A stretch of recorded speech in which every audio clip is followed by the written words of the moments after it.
की खोज। आज हम पढ़ेंगे पाठ 3। 2 चैप्टर हमने कंप्लीट कर लिए हैं। अगर आपने नहीं देखे हैं तो आप प्लेलिस्ट में जाके उनको देख सकते हैं। और आज हमारा पाठ 3 स्टार्ट हो रहा है, जिसका नाम है सिंधु घाटी सभ्यता।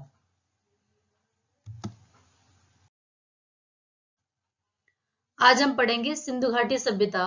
सिंधु घाटी सभ्यता जैसा कि हम इतिहास में पढ़ते आए हैं, वही सिंधु घाटी सभ्यता इसमें हिंदी में भारत की खोज जो है हमारी पुस्तक, इसमें भी हम पढ़ेंगे। लेकिन इसमें हिस्ट्री की तरह नहीं पढ़ेंगे, हम इतिहास की तरह नहीं पढ़ेंगे। इसमें एक कह सकते हैं कि सार संक्षेप रूप में नेहरू जी ने इस पुस्तक में बताया है। और ये पूरी की पूरी पुस्तक जो है वो किसके द्वारा लिखी गई है? नेहरू जी के द्वारा। इसको हम पहले ही फर्स्ट वीडियो में कवर कर चुके हैं, नेहरू जी का जीवन परिचय और उनके बारे में बेसिक जो जानकारी थी वो हम दे चुके हैं। अगर आपने नहीं देखा है तो आप उसको जाकर प्लेलिस्ट में इसका वीडियो चेक कर सकते हैं, वहां से जाके पढ़ सकते हैं। सिंधु घाटी सभ्यता। भारत के अतीत की सबसे पहली तस्वीर उस सिंधु घाटी सभ्यता में मिलती है जिसके अवशेष सिंध में मोहनजोदड़ो और पश्चिमी पंजाब में हड़प्पा में मिले थे। यहाँ पर बताया जा रहा है कि सिंधु घाटी सभ्यता यानी कि हमारे पास जो इतिहास है, भारत का जो अतीत है, उसकी सबसे पहली तस्वीर, यानी कि आप जब किसी के बारे में बात करते हैं सबसे पहले तस्वीर, सबसे पहले क्या, यानी कि हमारा जो इतिहास है तो उसमें सबसे पहले में क्या मिला था? सिंधु घाटी सभ्यता। जो हमने इतिहास लिखना शुरू किया है, जहां से हमारा इतिहास, आप देखेंगे कि इतिहास को आसान तरीके से पढ़ने के लिए हमने उसको 3 भाग में डिवाइड कर लिया: प्राचीन इतिहास, मध्य इतिहास और आधुनिक इतिहास। तो प्राचीन इतिहास की जब हम बात करते हैं तो पाषाण युग में जहाँ पत्थरों के बारे में है, फिर उसके बाद हमारी जो लिखित रूप में जो सभ्यता की बात करते हैं वो सिंधु घाटी सभ्यता ही पहली तस्वीर आती है, पहली जानकारी हमारे पास आती है। तो वहीं से हमारा ये बताया जा रहा है कि सिंधु घाटी सभ्यता की पहली तस्वीर मानव की इतिहास मतलब अतीत में जाकर देखते हैं तो पता चलता है। उसके अवशेष सिंध में, यानी कि उसके अवशेष मतलब बचे हुए। ऐसा तो नहीं है कि हमारे पास जब इसकी हमने खोज की, जब हमें पता वाला सब कुछ सही सलामत मिला हो, ये अवशेष के रूप में मिला था। अवशेष मतलब बचा हुआ, ठीक है। तो कहाँ मिला था? सिंध में मोहनजोदड़ो और पश्चिमी पंजाब में हड़प्पा में। हड़प्पा और मोहनजोदड़ो दो जगह जगह अलग अलग स्थान हैं। जैसे वर्तमान में आप 28 राज्यों को देख रहे हैं, वैसे सिंधु घाटी, सिंध नदी जो पंजाब प्रांत में बहती है, उसके आसपास हमारा जीवन प्रारंभ हुआ था। और उसमें 5 बड़े नगर, मोहनजोदड़ो और हड़प्पा, ये 2 जगहों के नाम है। तो वही बताया जा रहा है कि सबसे पहले हमें जो अवशेष मिले थे वो सिंध प्रांत में पड़ता है मोहनजोदड़ो, और पश्चिमी पंजाब में क्या है? हड़प्पा। ये दोनों ही ऐसा माना जाता है कि जुड़वा राजधानी थी उस समय इनकी, सिंधु घाटी सभ्यता की। इन खुदाइयों में प्राचीन इतिहास की समझ में क्रांति ला दी। और जो खुदाइयां, यानी कि इतिहासकार जो होते हैं, अभी कुछ दिन पहले ही, बहुत मतलब ज्यादा समय नहीं हुआ, कुछ महीने पहले ही मैनपुरी के पास में एक खेत में बताया कुछ औजार पाए गए थे जिनका संबंध महाभारत काल से। कार्बन सी डेटा जो एक पद्धति है जिससे हम पुरानी चीजों की लाइफ पता कर सकते हैं, उनके जीवन पता कर सकते हैं कितने साल पुराना है। तो ऐसी सिंधु घाटी सभ्यता, जो इतिहासकार थे रिसर्च में लगे हुए थे, चीजों को जानकारी खोज रहे थे, तो जब पता चला कि अरे सिंधु घाटी सभ्यता ये एक बहुत प्राचीन सभ्यता है, तो एक तरीके से कह सकते हो कि क्रांति ला दी। क्रांति का मतलब बदलाव, बहुत बड़े लेवल पर बदलाव। तो हमारे इतिहास में एक बहुत सारी जानकारियां हमें मिलने लगी। मोहनजोदड़ो और हड़प्पा एक दूसरे से काफी दूरी पर हैं। दोनों स्थानों पर इन खंडरों की खोज मात्र एक संयोग है। दोनों में जो दूरी है वो एकदम पास पास नहीं है, काफी दूर है, लेकिन दोनों ही खंडहर, अवशेष आया था ऊपर, वही खंडहर कि बचे हुए जो है वो दोनों में जो अवशेष पाए गए थे उनके आधार पर अगर देखा जाए तो दोनों में एक जो खोज हुई थी एक साथ, वो लगभग ऐसे मान सकते कोइंसिडेंट था, संयोग था। ऐसा नहीं था कि मतलब जानबूझ के, वो अचानक से दोनों ही, और दोनों में सिमिलरिटी मिली तो ऐसे पता चला कि ये हाँ सिंधु घाटी सभ्यता से संबंधित है दोनों ही नगर। इस बात में संदेह नहीं कि इन दोनों के बीच में भी ऐसे बहुत से नगर और अवशेष दबे पड़े होंगे जिन्हें प्राचीन मनुष्य ने बसाया होगा। और अब हमें कोई चीज पता नहीं है तो हम कैसे कह सकते कि बस इतना ही है? जो जो सामने आता जा रहा है बस उसका हम अनुमान लगाते जा रहे हैं। संभवतः ऐसा हुआ होगा, शायद ऐसा हुआ होगा, कंफर्म कुछ भी नहीं है, हम ऐसा मानते हैं। इतिहासकार ऐसा अपने जो उनके पास साधन है उनके आधार पर हम पता लगाते हैं। बाकी एग्जैक्ट क्या था और कितने नगर थे, उन दोनों के बीच में कितने सारे नगर थे, उन सब की हमें कोई जानकारी नहीं है। निश्चित तौर पे कुछ ऐसा तो नहीं कि बीच में कुछ भी ना रहा हो। अगर आप यूपी में हैं या फिर आप दिल्ली में हैं, तो अगर आप महाराष्ट्र तक जाएंगे तो बीच में कुछ भी नहीं होगा क्या? होगा ना बहुत कुछ, लेकिन अगर हमें पता नहीं है तो हम संभवतः मानेंगे ऐसा हुआ होगा। तो वैसे ही यहाँ बात हो रही है। अब बताया जा रहा है कि जिन्हें प्राचीन मनुष्य ने बसाया होगा, यह सभ्यता विशेष रूप से उत्तर भारत में दूर दूर तक फैली है। यह सभ्यता कौन सी सभ्यता? सिंधु घाटी सभ्यता, उत्तर भारत, यानी कि जो आपका पंजाब है, राजस्थान का कुछ एरिया है, यूपी है, बिहार है, मतलब तो जो उत्तर भारत है, बिहार नहीं उत्तर भारत मतलब यूपी तक, उसका कुछ हिस्सा जो आपके पंजाब, राजस्थान, यूपी, हरियाणा, तो ये सारी चीजें बताई जा रही है कि इसके उत्तर भारत, यहाँ हमें अवशेष ज्यादा मिले तो हमने मान लिया कि उत्तर भारत में ही फैली हुई थी। बाकी इसका हमें और जगह साक्ष्य भी प्राप्त नहीं हो पाए। वर्तमान में यानी कि अभी भी करंट में भी सिंधु घाटी सभ्यता की रिसर्च जो है, इसकी खोज अभी भी जारी है और चल भी रही है। आगे बताया जा रहा है कि संभव है कि भविष्य में इस सुदूर अतीत को उद्घाटित करने का काम हाथ में लिया जाए और महत्वपूर्ण नई खोजें जारी रहें। यानी कि पहले भी चल रही थी खुदाई और अभी भी चल रही। जब नेहरू जी ने पुस्तक लिखी तब भी इसकी खुदाई चल रही थी और अभी भी इसकी खुदाई जो है वो लगातार इसकी रिसर्च जो है जारी है। इस सभ्यता के अवशेष इतनी दूर दूर जगहों पर मिले हैं, जैसे पश्चिम में काठियावाड़, पंजाब में अंबाला जिले में। अब अलग अलग जैसे दिशाओं की बात कर रहे हैं, तो यानी कि पश्चिम दिशा में हमारा कौन सा राज्य पड़ता है? गुजरात। तो गुजरात में कौन सी जगह पड़ता है? काठियावाड़ा। और पंजाब में कौन सी जगह? अंबाला। ये एग्जैक्ट आप हिस्ट्री की तरह नहीं, उन्होंने अनुमानित ऐसा बता दिया गया है। यह विश्वास किया जाता है कि सभ्यता गंगा की घाटी से फैली थी, इसीलिए यह केवल सिंधु घाटी सभ्यता भर नहीं, उससे बहुत अधिक है। ऐसा माना जाता है कि हमारी जो सभ्यता वो गंगा घाटी तक फैली थी, यानी कि भारत की जो प्राचीनतम और सबसे लंबी नदी, सबसे बड़ी नदी जो है, सबसे पूजनीय नदी जो है, पवित्र नदी है, कौन है? गंगा। तो गंगा हमारे लिए कह सकते हैं कि वरदान है भारत के लिए। तो गंगा घाटी तक फैली हुई है, लेकिन हमारी जो सिंधु घाटी सभ्यता है, इसके नाम से ही पता चल रहा है सिंधु नदी से विकसित हुई थी। तो बताया जा रहा है सिंधु तक नहीं, गंगा घाटी तक फैली हुई थी। अनुमानतः बता रहे हैं, अभी रिसर्च में ऐसा कुछ भी नहीं पाया कि कहाँ कहाँ है, चल रही है इसकी रिसर्च लगातार। आगे बताया जा रहा है इसीलिए यह केवल सिंधु घाटी सभ्यता भर नहीं है, उससे और भी अधिक है। मतलब और अधिक है जो हमें पता भी नहीं है। अब तक हम जो जान सके हैं उनका बहुत महत्व है। जो भी हमारे पास आ चुका है एटलीस्ट वो तो बहुत ज्यादा महत्वपूर्ण है। सिंधु घाटी सभ्यता आज जिस रूप में मिली है उससे अनुमान लगाया जा सकता है कि वह अत्यंत विकसित सभ्यता थी और उस स्थिति में पहुंचने में उसे हजारों वर्ष लग गए। आश्चर्य की बात है कि प्राचीन सभ्यता प्रधान रूप से धर्मनिरपेक्ष सभ्यता थी। धार्मिक तत्व मौजूद होने पर भी इस पर हावी नहीं हुए।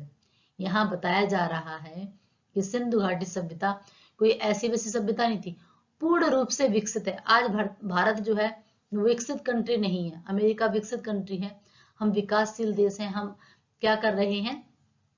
हम विकास की तरफ जा रहे हैं, हम विकसित नहीं हुए। विकास हमारा भी चल ही रहा है, पूर्ण विकास नहीं हुआ। जब पूर्ण विकास हो जाता है तो हम उसे विकसित कंट्री कहते हैं, विकसित देश कहते हैं। तो भारत जो है विकसित अभी नहीं है।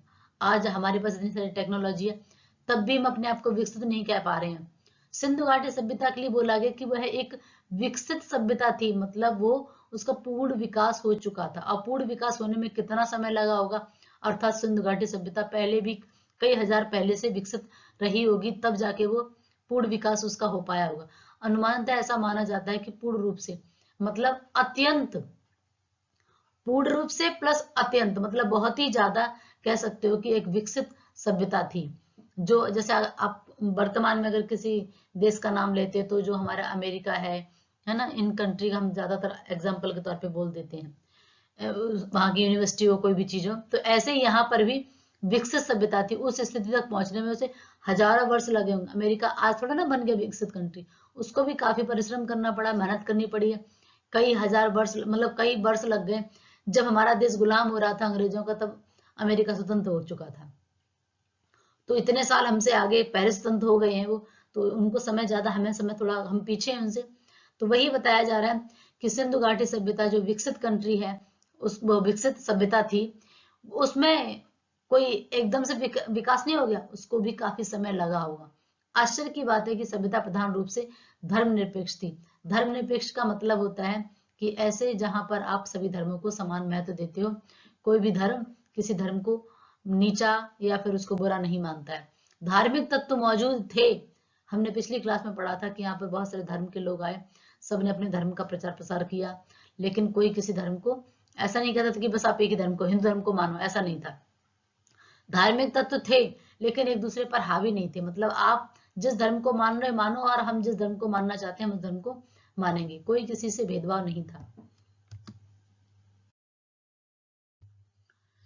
यह भी स्पष्ट है कि यह भारत में बाद के सांस्कृतिक युगों की अग्रदूत है, और यह भी माना जाता है, अग्रदूत का मतलब क्या होता है, आगे चलने वाला, जो हमें गाइड करे।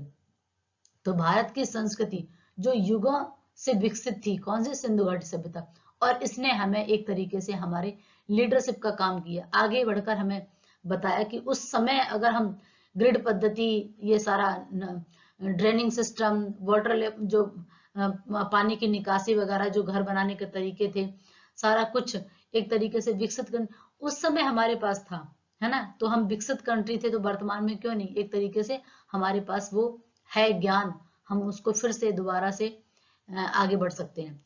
सिंधु घाटी सभ्यता ने फारस, मेसोपोटामिया और मिस्र की सभ्यताओं से संबंध स्थापित किए, और आज हम कहते हैं ग्लोबलाइजेशन हो गया, वैश्वीकरण हो गया, हम एक दूसरे कंट्री के साथ व्यवहार, बिजनेस कर रहे हैं, व्यापार कर रहे हैं, लेकिन आप सिंधु घाटी सभ्यता को देखो, हम आज से नहीं कर रहे, हम सदियों पहले, हजारों वर्ष पहले हमने शुरू कर दिया था। सिंधु घाटी सभ्यता में फारस और मेसोपोटामिया, मिस्र, नील नदी, मिस्र की जो सभ्यता है वहां से अवशेष, यानी कि यहाँ ऐसा माना गया है कि सिंधु घाटी सभ्यता में मेसोपोटामिया, मिस्र और फारस के साथ हमारे संबंध थे।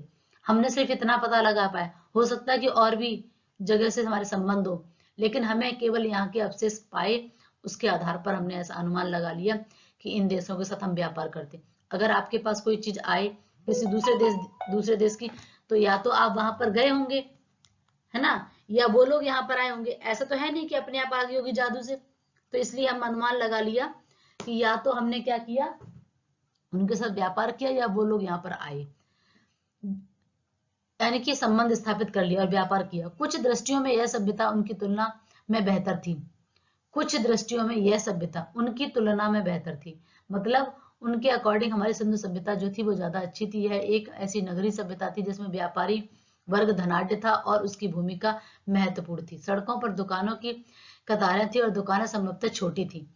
आज हम देखते ना कि मॉल बन गए जगह जगह पर, एक ही जगह जाओगे आप, सारी शॉपिंग करके आ जाओगे, या फिर ऐसे मार्केट डेवलप किए जा रहे हैं जहां पर अगर आपको शूज खरीदने तो वहां पर सारी दुकानें जो है शूज की होंगी, कपड़ा खरीदने तो कपड़े की सारी दुकानें होंगी, आपको जो सामान जैसा खरीदना होगा, वेजिटेबल्स तो आपको वहां सारी वेजिटेबल्स की शॉप मिल जाएंगी। तो यहाँ वही बताया गया कि इतने तरीके से प्लान करके बनाई गई थी मार्केट भी, ऐसा नहीं कि कहीं पर भी कुछ भी कोई दुकान लगा दी, ऐसा नहीं था, पूरी तरीके से नगरी थी, मतलब शहरी थी, पूरी तरीके से जैसे शहर में होता है वैसे शहरीकरण था। साथ ही साथ व्यापार होता था, व्यापार यानी कि बिजनेसमैन थे, और बिजनेसमैन क्या होते हैं, धनाढ्य होते हैं, यानी कि धनी होते हैं, उनके पास बहुत सारा पैसा होता है। और ऐसे अंबानी वगैरह आज हमारे देश में अगर आप देखते हो तो कुछ ही गिने चुने लोग हैं जिनको आप उंगलियों पे गिन सकते हो, वो हमारे देश में महत्वपूर्ण भूमिका निभाते हैं, यानी कि कुछ ही अमीर लोग हैं हमारे देश के। तो बताया जा रहा है कि व्यापारी वर्ग जो बिजनेसमैन थे वो धनाढ्य हुआ करते थे, मतलब पैसा उनके पास था और उनकी महत्वपूर्ण भूमिका होती थी। सड़कों पर दुकानें एक लाइन वाइज लगती थी, कतारें मतलब लाइनें थी ऐसे, मतलब एक लाइन में ये दुकान, एक लाइन में, और दुकानें बहुत लंबी चौड़ी नहीं, छोटी छोटी दुकानें हुआ करती थी। इस तरीके से पूरा प्लान करके बनाया गया था मार्केट भी। जैसे आज शहर में आप जाते हो तो कि छोटी सी जगह में इतना प्रॉपर नक्शा बना के इतना बढ़िया मकान बना देते हैं, तो वैसे यानी कि प्लान किया गया था। सिंधु घाटी सभ्यता और वर्तमान भारत के बीच समय के ऐसे कई दौर गुजरे और जिनके बारे में हम बहुत कम जानते हैं। सिंधु घाटी सभ्यता और वर्तमान, सिंधु घाटी सभ्यता के सफर से लेकर वर्तमान तक बहुत समय बीत चुका है, कई सारे ऐसे दौर आए, लेकिन हमें बहुत ज्यादा जानकारी प्राप्त नहीं हो पाई, बहुत कम जानकारी हमें अब तक मिली है। वैसे भी इस बीच असंख्य परिवर्तन हुए, हजारों सालों से जो अभी तक वर्तमान की बात करें, 1000 साल पहले अगर पीछे चले जाओगे तो अब सोचो कितना सारा समय बीत गया। उस समय में क्या क्या हुआ होगा हमें कुछ पता नहीं। असंख्य परिवर्तन, कितने सारे जिनको गिना ना जा सके, इतने सारे परिवर्तन हुए होंगे। तो कैसे पता लगाया जा सकता है कि इस लेयर को हटा के फिर वो लेयर, मतलब कहने का मतलब एक दौर आया, फिर दूसरा दौर आया, फिर तीसरा दौर आया।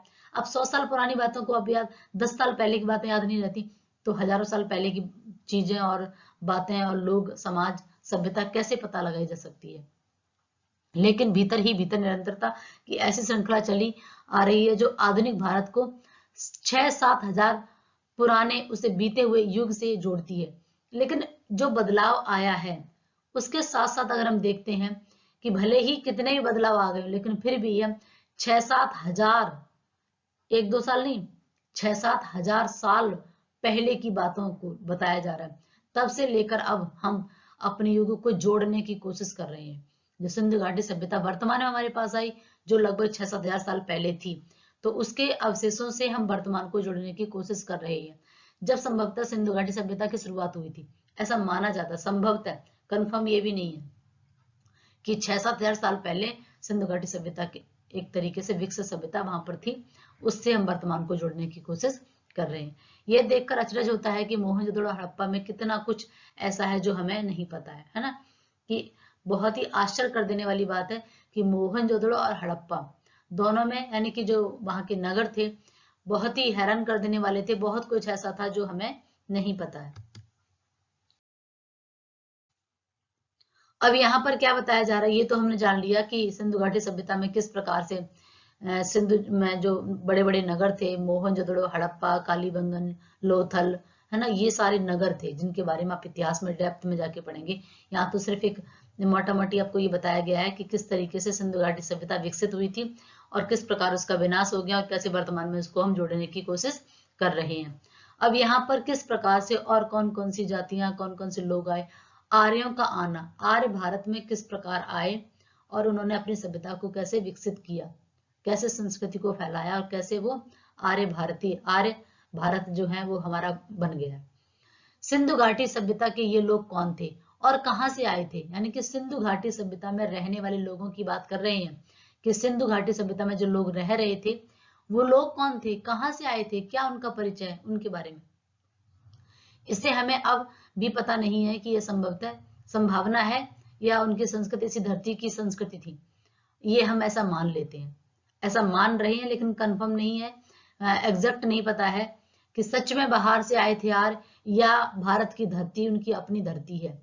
उनकी जड़ें और शाखाएं दक्षिण भारत में मिल सकती हैं और उनकी जड़ें, यानी कि आर्य द्रविड़ भारत में सबसे पहले आए थे, तो इनकी जड़ें हमें दक्षिण भारत में। तो यहाँ पर कई ऐसी बुक्स में कई जगह ऐसा पाया गया है कि आर्य और द्रविड़ ही भारत के असली, मतलब कह सकते हैं असली धरती पर आने वाले पहले लोग हैं। बाकी कुछ बुक्स में, जैसे अब इसमें भी देख रहे हैं कि जो आर्य थे भारत से में बाहर से आए थे। कुछ विद्वानों ने इन लोगों को दक्षिण भारत की द्रविड़ जातियां एवं संस्कृत के बीच अनिवार्य समानता दिखाई पड़ती है। कुछ लोगों का मानना है, क्योंकि इतिहासकार अपनी अपनी सोच बता रहे हैं, किसी जिसकी जैसा सोच है उस हिसाब से जो साक्ष्य मिले हैं, कितना अनुमान सही लगा पाते, कितना गलत, उसके आधार पर लिख दिया और वही हम सबको पता है। यदि प्राचीन समय में कुछ लोग भारत में आए भी थे तो यह घटना मोहनजोदड़ो के समय से कई हजार वर्ष पहले घटी होगी। व्यवहारिक दृष्टि से उन्हें हम भारत के ही निवासी मान सकते हैं। और फिर इनडायरेक्ट वे में क्या कह दिया, वही वाली बात आ गई कि भाई ये जो भारत में लोग, सिंधु घाटी सभ्यता सबसे पहली सभ्यता मानी जाती है जो करीब 6-7 हजार साल पहले प्रारंभ, मतलब विकसित थी उस समय। और जब विकसित थी तो उससे भी कई हजार साल पहले स्टार्ट हुई होगी जब जाके वो विकसित हो पाए। तो ऐसा मान लेते हैं कि आए होंगे भले ही, लेकिन 6-7 हजार साल पहले ये और उससे 1000 साल पहले आए होंगे। तो मान लिया गया है कि यही भारत की अपनी असली हकदार है, यानी कि भारत इन्हीं का है। सिंधु घाटी की सभ्यता के बारे में कुछ लोगों का कहना है कि उसका अंत अकस्मात किसी ऐसी दुर्घटना से हो गया कोई जिसकी कोई व्याख्या नहीं कर सकता। अब कुछ लोगों का क्या मानना है कि सिंधु घाटी सभ्यता का विनाश कैसे, आखिरकार ये विकसित सभ्यता जैसे अमेरिका है या और भी जो कंट्री हैं, अगर अचानक से उनका पूरा का पूरा सभ्यता जो नष्ट हो जाए तो क्या काट रहा, कोई तो काट रहा, अपने आप तो खत्म नहीं होगी। या तो अटैक हो जाएगा, या कोई बाढ़ आ जाएगी, कोई सूखा आ जाएगा, या कोई जलवायु परिवर्तन, कुछ इस तरीके का। ऐसे अचानक कैसे खत्म हो सकती है? लेकिन सिंधु घाटी सभ्यता का ऐसे अकस्मात क्यों बोल दिया? क्योंकि हमें नहीं पता है, इसलिए हमने उसको अकस्मात बोल दिया कि कोई दुर्घटना हो गई होगी, कि अचानक से कोई चीज तो दुर्घटना में जा सकती है, और नहीं तो मान लो कोई भी परिवर्तन आएगा तो धीरे धीरे होगा ना, अचानक कैसे हो सकता है? अचानक से एक्सीडेंट हो सकता है। तो ऐसे माना गया है कि अचानक से कोई दुर्घटना हो गई होगी, जिसकी वजह से अचानक से बादल फट जाना, अचानक से बाढ़ आ जाना, अचानक से कुछ ऐसा विनाश हो जाना, तो वही बताया गया, जिसकी कोई व्याख्या नहीं कर सकता। मतलब व्याख्या मिली ही नहीं तो करेंगे कैसे आप? कुछ ऐसा साक्षी नहीं प्राप्त हुआ जिसके आधार पर व्याख्या की जा सके। सिंध नदी अपनी भयंकर बाढ़ों के लिए प्रसिद्ध है, क्योंकि सिंध नदी यानी कि नदियों से पहले जीवन प्रारंभ होता था। जितनी भी सभ्यता विकसित हुई है सब नदियों के इर्द गिर्द हुई है। तो ऐसा माना जाता है कि सिंधु नदी जो पंजाब 5 नदियों का आव है, यानी कि वहां पर बहुत सारी नदियां छोटी बड़ी, तो सिंधु नदी जो उसमें और छोटी नदियां आके मिल जाती हैं तो उसमें बहुत जल्दी क्या आ जाती है? बाढ़ आ जाती है। तो ऐसा माना जाता है कि अपनी बाढ़ के लिए प्रसिद्ध थी, हो सकता है उसमें भयंकर बाढ़ आ गई हो जिससे जो नगर थे वो सब अपने साथ बहाकर ले गई है। यह भी संभव है कि मौसम के परिवर्तन धीरे धीरे जमीन सूखती गई। और देखो, एक तरफ कह रहे सूखा तो एक तरफ कह रहे बाढ़ आ गई है, तो दोनों ही कुछ साक्ष्य हमारे पास कंफर्म नहीं है, कुछ एग्जैक्ट नहीं है, कुछ पता नहीं है, संभवतः ऐसा होगा। तो कुछ का मानना है कि नदी में पहले बाढ़ आती रहती होगी, नदी थी तो हो सकता है बाढ़ में सब कुछ बह गया। कुछ का मानना है जलवायु परिवर्तन, कि नहीं, मौसम परिवर्तन हुआ और इसलिए जमीन सब सूख गई और यहाँ पर जो खेत थे वो रेगिस्तान बन गए। ऐसा मानते हैं कि भारत में हमारे पास 2 प्रकार के रेगिस्तान है। एक हमारा थार का रेगिस्तान जो गर्म है, और दूसरा आपका जो लद्दाख है ठंडा है, बर्फीला। तो जो थार का रेगिस्तान है जो राजस्थान में पड़ता है, कि यहाँ पर कभी फलती फूलती हरियाली थी। कुछ कुछ साक्ष्य के आधार पर कुछ इतिहासकार ऐसा मानते कि यहाँ नदियां थी, जंगल थे, पेड़ पौधे थे, खेती होती थी। लेकिन मौसम परिवर्तन हुआ। पहले डायनासोर आपने सुना, टीवी में मूवी में देखे होंगे। तो ये सब क्या, मौसम परिवर्तन के कारण जो लोग सरवाइव नहीं कर पाते हैं वो क्या करते हैं, विलुप्त हो जाते हैं, नष्ट हो जाते हैं। तो ऐसा माना गया कि या तो मौसम परिवर्तन हुआ जिससे सब कुछ नष्ट हो गया, और या फिर बाढ़ आ गई होगी। लेकिन क्लियर क्या है नहीं पता। मोहनजोदड़ो के खंडहर अपने आप में इस बात का प्रमाण है कि बालू की तह पर तह जमती गई, जिससे शहर की जमीन की सतह ऊंची उठती गई, और नगर वासियों को मजबूर होकर पुरानी नींव पर ऊंचाई पर मकान बनाने पड़े। खुदाई में निकले कुछ मकान 2 या 3 मंजिल जान पड़ते हैं। वे इस बात का सबूत है कि सतह के ऊंचे उठने के कारण समय समय पर उनकी, अब आप देखते हो कि जब हम किसी जगह बसते हैं जाके, तो क्या होता है कि हमने मकान बना लिया, लेकिन फिर से क्या होता है, वहां पे पानी की निकासी के लिए तरह तरह के काम होते हैं और सड़क ऊंची करा दी जाती है। तो हम क्या करते हैं, अपने मकान को और ऊंचा कर लेते हैं। फिर दोबारा से कुछ साल बाद फिर सड़क ऊंची हो गई, पानी भर रहा है, कुछ भी हो रहा है, तो फिर से मकान ऊंचा कर लिया। ये अनुमान लगाया गया है। अब ये कुछ और भी कारण हो सकता है, पता नहीं है। नदियों के आसपास, नदियों में क्या होता है, बालू होती है, जो पत्थर घिस घिस कर बालू बना देते हैं।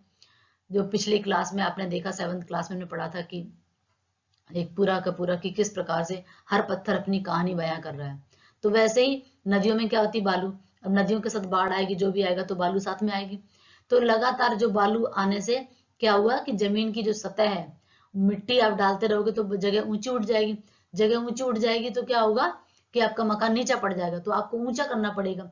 तो ऐसे अनुमानतः पाया गया कि सिंधु घाटी सभ्यता में जो मकान मिले थे, जैसे आप वर्तमान में हम कई कई मंजिल मकान बना लेते हैं, क्योंकि हमारे पास जगह कम रहेगी, जनसंख्या बढ़ गई है, इसलिए हम ऐसा कर रहे हैं।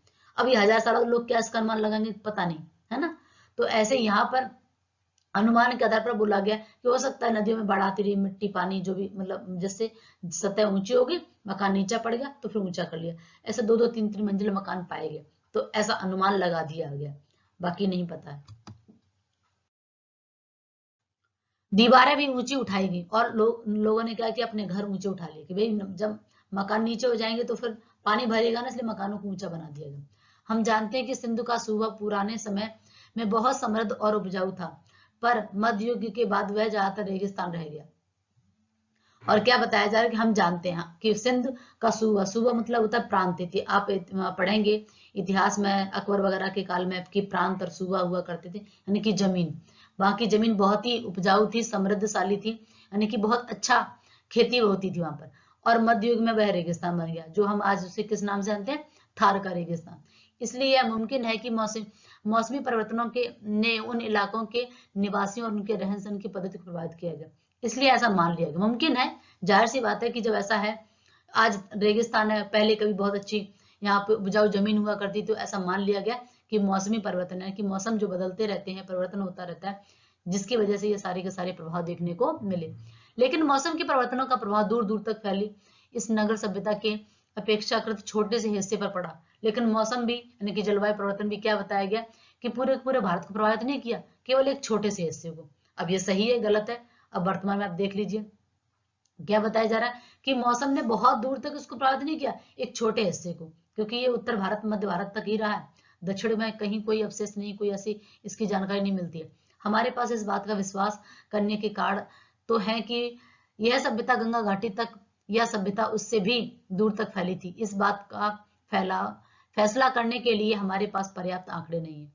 अब ये गंगा घाटी तक फैली थी या उससे भी ज्यादा थी, इस सब के लिए हमारे पास कोई निश्चित आंकड़े डाटा नहीं है जिसके आधार पर हम ये कह सकें। वह बालू जिसने इनमें से कुछ प्राचीन शहरों पर छा कर उन्हें ढक लिया था, उसी ने उन्हें सुरक्षित भी रखा था। यानी कि जो बालू आती गई और ढकती गई, बालू आती गई ढकती गई, तो नीचे जो चीज होगी वो सुरक्षित। तो ऐसा माना जाता है कि हो सकता है कि जो आज हमारे पास प्राचीन सभ्यता है, जो सिंधु नदी बालू लेकर आती गई बाढ़ के साथ में, उसने ढकती गई और लोगों को पता नहीं चला कि अंदर क्या छुपा है, तो आज हमारे पास सुरक्षित है। ऐसा भी माना जा सकता है, या हो सकता है कुछ और ही कहानी हो, कितना कैसे नष्ट हुई क्या हुआ, लेकिन ऐसा मान लेते हैं। जबकि दूसरे शहर और प्राचीन सभ्यता के प्रमाण धीरे धीरे नष्ट होते गए, क्योंकि सिंधु नदी के आसपास नदियां होने की वजह से वहां पर नदियों में बाढ़ आई और नदियां अपने साथ जो बालू लेकर आई, उससे वहां की सभ्यता तो सुरक्षित रही। वहां का तो हमें एक तरीके से नक्शा मिल जाता है, लेकिन बाकी जगह जलवायु के हिसाब से बताया जा रहा है, बाकी जगह लोगों को पता है तो लोगों ने वहां पे अपना घर बसा लिए, तोड़ फोड़ कर दी, पता ही नहीं था कि ये सभ्यता है क्या है। तो एक तरीके से वहां के खंडर अवशेष हमारे पास कुछ है नहीं। अब जब कुछ मिलेगा नहीं तो आप कैसे डाटा कहाँ से लेकर आओगे, कैसे बताओगे कि कहाँ कहाँ तक फैली थी। वहां रेत की वजह से हमारे पास सभ्यता बच भी गई है, ये ऐसा माना गया है। सिंधु घाटी सभ्यता और उसके बाद के काल खंडरों के बीच निरंतर संबंध के साथ ही यह सिलसिले के टूटने के या उसके अंतराल के प्रमाण भी मिलते हैं, और ऐसा माना जाता है कि ये लगातार प्रमाण भी मिलते रहे हैं और कुछ कुछ बीच में टूटने के सूचक क्या, कि बीच में क्या रहा कुछ पता नहीं। बाद में आने वाली इस सभ्यता में शुरू में सभ्यता कृषि की बहुतायत थी, गो की नगर और थोड़ा बहुत शहरी जीवन भी मौजूद था। ऐसा माना जाता है कि मोहनजोदड़ो जो था वो पूरी तरीके से नगरीय सभ्यता थी। हड़प्पा में बहुत सारे से हमें खेती वेती के भी साक्ष्य मिले हैं। बाद में जो लोग आए हैं उन्होंने, यानी कि सिंधु घाटी सभ्यता जो है वो शहरीकरण था। बाद में जो आर्य आए थे उनका जीवन ग्रामीण जीवन था, उन्होंने जो खेती वेती की थी, तो ये ऐसा माना जाता है। और बताया गया है कि हालांकि मतलब बहुत जो शहरीकरण था वो बहुत कम है ना, शहरीकरण जो था वो थोड़ी सी शहरी जीवन था बहुत कम था, बहुत ज्यादा नहीं मिला। खेतिहर पक्ष जो शायद उन नवागंतुकों ने दिया होगा, और जो खेतिहर पक्ष उसके बाद, खेतिहर पक्ष पहले का है लेकिन हम पढ़ते हैं इतिहास में बाद का, यानी कि खेती बाड़ी जो था वो पहले हुआ था और नगरीकरण जो है मोहन बाद में, लेकिन साक्ष्य के आधार पर हम पहले उसको पढ़ते हैं और बाद में इसको पढ़ते हैं। नवागंतुक मतलब जो भारत में आए थे सबसे पहले कौन, आर्य। तो ऐसा माना जाता है कि जो खेती वेती का जो पक्ष है, जो खेती वेती करने का कार्य है, वो सबसे पहले भारत में जो आए थे नवागंतुक, नव आए मेहमान, सबसे पहले नए मतलब जो आए हुए थे वो कौन थे, आर्य भारत में। इसलिए भारत जो है आर्यों का कहा जाता है। जो आर्य थे और उत्तरी पश्चिमी दिशा से भारत में वो प्रवेश किए थे, उन्होंने भारत में प्रवेश किया था। ऐसा माना जाता है कि उन्होंने ही ये सारा खेती पशुपालन करना सब कुछ उन्होंने किया था। ऐसा माना जाता है कि आर्यों का प्रवेश सिंधु घाटी युग के लगभग 1000 बाद ऐसा हुआ था, मतलब कि 1000 वर्ष बाद उनका भारत में प्रवेश हुआ था। यह भी संभव है कि इनमें इतना बड़ा समय का अंतराल न रहा हो और पश्चिमोत्तर प्रांत दिशा से भारत में ये कबीले और जातियां समय समय पर आती रही हो और भारत में जज्ब होती रही हो सकता है इतना अंतर भी ना रहा हो। ऐसा माना जाता है कि बीच बीच में आते मतलब पहले आते रहे उत्तर पश्चिम में, और भारत कबीले जनजातियां जिन्हें आज ट्राइबल्स वगैरह बोलते हो, तो ऐसे ही माना गया कि ये लोग भी थे और आए भारत में जज्ब हो गए, मतलब भारत में ही मिल गए, भारत के होके रह गए। सबसे पहला बड़ा सांस्कृतिक समन्वय और मेल जोल बाहर बाहर से आने वाले आर्य और उन द्रविड़ जातियों के लोगों के बीच में हुआ जो संभवतः सिंधु घाटी सभ्यता की प्रतिनिधि थे। इसी समन्वय और मेल जोल से भारतीय जातियों और बुनियादी भारतीय संस्कृति का विकास हुआ इन दोनों सभ्यताओं के लिए, यानी कि आर्य और द्रविड़ इन दोनों में काफी ज्यादा सांस्कृतिक समन्वय थे, मेल जोल था, बहुत ही सौहार्दपूर्ण रहते थे और इस तरीके से अपने भारत को उन्होंने क्या किया, विकसित किया। और इन दोनों ही सभ्यताओं के बारे में बताया गया। अब यहाँ पर क्या है, प्राचीनतम अभिलेख और धर्म ग्रंथ पुराण। इसके बाद इतिहास का अगर आप देखेंगे तो सेम हमारा इतिहास भी सही। अब और कौन कौन से साक्ष्य मिले, सिंधु घाटी सभ्यता मिल गया, आर्य मिल गए, खेती बाड़ी मिले। अब प्राचीनतम साक्ष्य कौन कौन से मिले, धर्म ग्रंथ कौन कौन से मिले, जिनके बारे में भारत की हम इतिहास को देखते हैं। सिंधु घाटी सभ्यता की खोज सबसे पहले यह समझा जाता है कि हमारे पास भारतीय संस्कृति का सबसे पुराना इतिहास वेद है। अगर हमारे पास कोई लिखित रूप में कोई साक्ष्य है तो हम सबसे पहले किसको मानते हैं, वेदों को मानते हैं। इसीलिए वैदिक युग के काल निर्धारण के बारे में बहुत मतभेद रहा। यूरोपीय विद्वान प्राय इसका समय बहुत बाद में मानते हैं और भारतीय विद्वान पहले मानते हैं। हम लोग उसको मानते हैं कि हमारे पास सबसे पहले वेद पुराण आए, वैदिक सभ्यता जो है सबसे पहले विकसित हुई थी। लेकिन यूरोपीय विद्वान जो बाहर के विद्वान हैं वो कहते नहीं, बाद में हुए थे। आजकल अधिकांश विद्वान ऋग्वेद की रचनाओं का समय ईसा पूर्व 1500 मानते हैं। मोहनजोदड़ो की खुदाई के बाद इन आरंभिक भारतीय धर्म ग्रंथों को और पुराना साबित करने की प्रवृत्ति बढ़ गई है। आजकल जो विद्वान है वो सबसे पहले हम मानते हैं कि हमारा सबसे पहला वेद ऋग्वेद है, जिसकी रचनाएं जिसके में लिखा गया वो जो है लगभग 1500 ईसा पूर्व, ईसा मसीह के जन्म से 1500 वर्ष पहले की बात कर रहे हैं। और मोहनजोदड़ो की खुदाई जब हुई है उससे ऐसा माना जाने लगा ये ग्रंथ और भी ज्यादा पुराने हैं, अब के नहीं है, ये तो हमने संभवतः माना और भी। वस्तुतः ये हमारे पास मनुष्य के दिमाग की प्राचीनतम उपलब्ध रचना है। ऐसा माना जाता है कि मनुष्य की सबसे प्राचीनतम अगर कोई उपलब्धि है तो क्या है, ये वेद है। मैक्स मुलर ने इसे आर्य मानव के द्वारा कहा गया पहला शब्द माना। और मैक्स मुलर एक इतिहासकार है जिनका ऐसा मानना है कि आर्य मानव के द्वारा कहा गया पहला शब्द क्या है, ऋग्वेद। ठीक है, ऋग्वेद यानी कि जो वेद हमारे सामने वो आर्य मानव यानी कि आर्य जो भारत में आए थे, मानव सबसे पहला है। भारत की समृद्धि भूमि पर प्रवेश करने के समय आर्य अपने साथ उसी कुल के विचारों को लेकर आए थे जिससे ईरान में अवेस्ता की रचना हुई थी। और ऐसा माना जाता है कि जो भारत में आर्य आए थे पश्चिमोत्तर प्रांत से, और वो ईरान, ठीक है, कि ईरान की अवेस्ता, जैन अवेस्ता जो पुस्तक है ना, कि उस पुस्तक की रचना हुई थी उसी समय भारत में जो थे आर्यों का प्रवेश हुआ था। भारत की धरती पर उन्हें उन्हीं विचारों का पल्लवन किया और वो वहां से वहां की संस्कृति, वो मिलते जुलती विचारधारा भारत में भी उन्होंने क्या किया, उसका लालन पालन शुरू कर दिया। लालन पालन मतलब क्या, पल्लवन मतलब एक तरीके से उसको भी विकसित करना शुरू कर दिया, उसको भी फलना फूलना शुरू हो गया। वेदों और अवेस्ता की भाषा के अद्भुत साम्य, और ऐसा माना जाता है कि अवेस्ता जो है और हमारे जो वेद हैं दोनों में काफी ज्यादा सिमिलरिटी है, दोनों बहुत ज्यादा सिमिलर हैं। कहा जाता है कि वेद भारत के अपने महाकाव्यों के संस्कृत की अपेक्षा अवेस्ता से ज्यादा निकट है। और ऐसा माना जाता है कि वेद जो है वो हमारे भारत के महाकाव्यों की संस्कृत की अपेक्षा वो अवेस्ता से ज्यादा निकट है, ऐसा मानना है इतिहासकारों का अलग अलग, लेकिन क्या सही है इतना कंफर्म नहीं है। अब वेद के बारे में बात करते हैं कि जो वेद हैं, सबसे पहले एक एक वेद का देखेंगे। बहुत से हिंदू वेदों को प्रकाशित धर्म ग्रंथ मानते हैं, कि जो बहुत से हिंदू हैं वेदों को प्रकाशित धर्म ग्रंथ मानते हैं कि वेद जो है हमारे पास इस तरीके से। उनका असली महत्व इस बात का उद्घाटन करने के कारण है कि विचारों की आरंभिक अवस्था में मानव मस्तिष्क में कैसे अपने को व्यक्त किया। अगर आपके मस्तिष्क में कुछ चल नहीं रहा तो आप कैसे लिख देंगे, तो वही है कि उनका असली महत्व तो इस बात का है कि मानव ने आरंभिक में इतना सब कुछ उनके मस्तिष्क में कैसे आया, क्योंकि वेद में इतना कुछ है, इतना कुछ है कि पूरा पूरा का पूरा ब्रह्मांड समा जाए, इतना हमारे वेदों में है। तो ये जो वेदों में लिखा गया है मानव मस्तिष्क में कैसे विकास हुआ, वह मस्तिष्क सचमुच कितना अद्भुत था। वेद की उत्पत्ति विद धातु से हुई है, और ऐसा माना जाता है कि इतना जिसका मस्तिष्क विकसित होगा तब तो उसने लिख पाया है, कितना ज्ञान उसके पास होगा। और वेद जो है विद धातु से इसका विकास हुआ है। विद का अर्थ होता है जानना, कि जब आपके पास ज्ञान है, जान सकते हो, तभी तो आप लिख सकते हो। अतः वेद का सीधा संबंध है कि समय के ज्ञान का संग्रह, उनमें ना मूर्ति पूजा, ना देव मंदिर, ना वैदिक युग के आर्यों के जीवन के प्रति उतनी उमंग थी। उन्होंने आत्मा का बहुत कम ध्यान दिया। वे मृत्यु के बाद किसी प्रकार के अस्तित्व में बहुत अस्पष्ट ढंग से विश्वास करते हैं। और क्या बताया जा रहा है कि वो ज्यादा कर्म कांड, ज्यादा बाह्य आडंबर में नहीं थे। मतलब एक तरीके से वैज्ञानिक तरीके से आप कह सकते हो कि मूर्ति पूजा, मंदिर वंदिर कुछ नहीं थी। उन्होंने जीवन के सत्य के बारे में क्या बहुत आत्मा परमात्मा फिलॉसफी भी ज्यादा नहीं बताई है, बस ज्ञान का संग्रहण किया।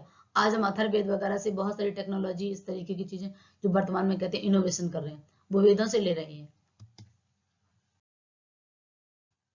पहला वेद यानी ऋग्वेद शायद मानव जाति की सबसे पहली पुस्तक है।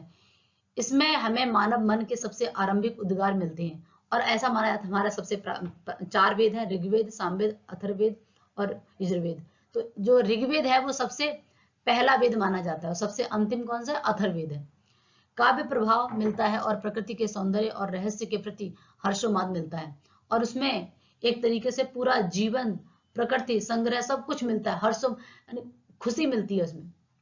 इसके अलावा मनुष्य के उन साहसिक कारनामों का रिकॉर्ड मिलता है कि मनुष्य ने क्या क्या किया, मनुष्य क्या क्या काम करता था।